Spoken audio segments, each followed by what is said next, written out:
Of God میں ہمیں اتنا بے پناہ ڈیٹا چاہیے. ہم جو اپنی زمین کے بارے میں بھی مکمل ڈیٹا نہیں رکھتے، بلکہ گلی اور محلے کا ڈیٹا بھی ہمارا مکمل نہیں ہے.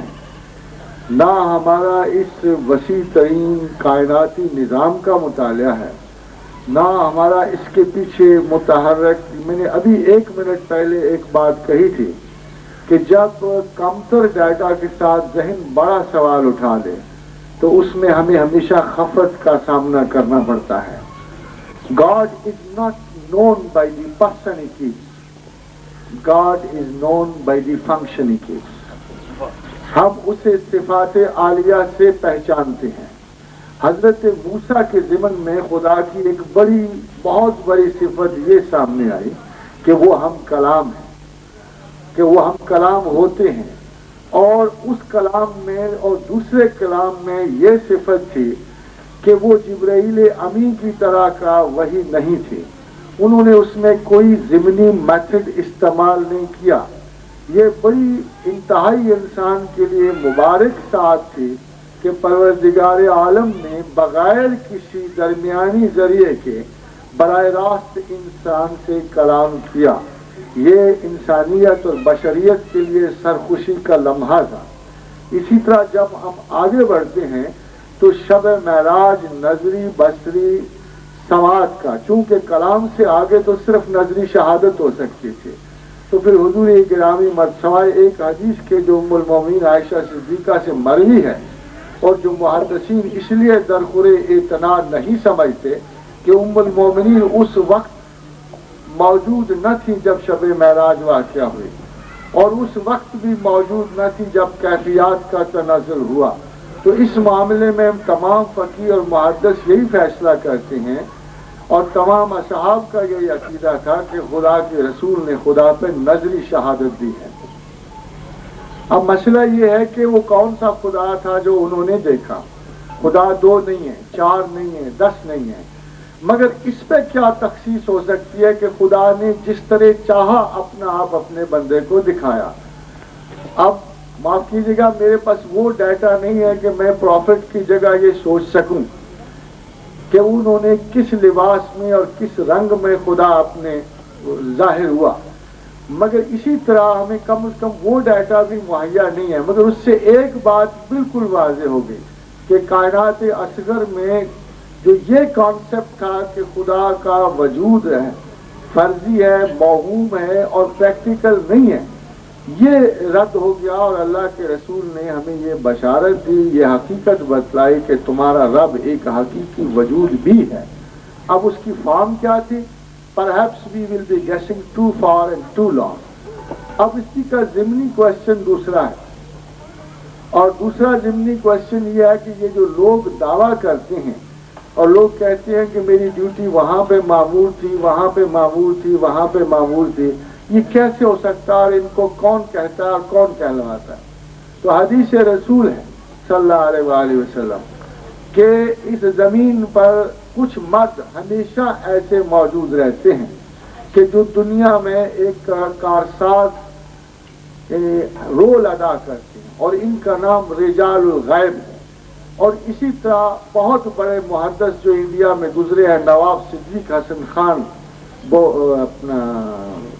بھوپالی نے، انہوں نے ایک حدیث پہ اتفاق کیا ہے، اور وہ یہ حدیث ہے کہ رسول اللہ صلی اللہ علیہ وسلم نے فرمایا کہ جب تم میں سے کوئی کھو جائے تو بلند آواز میں یہ کہے کہ آیوننی یا عباد اللہ، کہ اللہ کے بندوں میری مدد کو پہنچو.